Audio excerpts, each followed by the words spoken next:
15th February. இன்னைக்கு ஏசப்பா நம்மளை பற்றி என்ன சொல்கிறாங்கன்னா, காத்திரு, கர்த்தருக்கு காத்திரு, அவர் உன் இருதயத்தை ஸ்திரப்படுத்துவார், திடமனதாக இருந்து கர்த்தருக்கே காத்திருன்னு சங்கீதம் 27:14 சொல்லப்பட்டிருக்கு.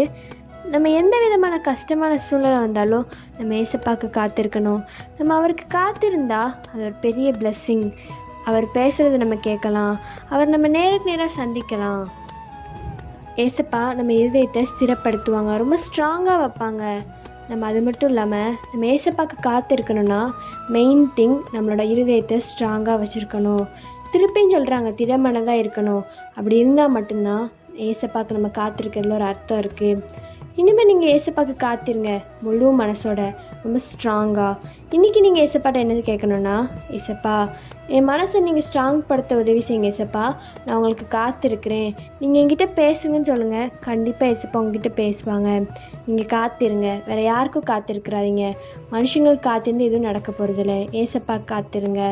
பை ட்ரூத் ஆஃப் மெல்ஷி, ஹாவ் அ கிரேட் சண்டே.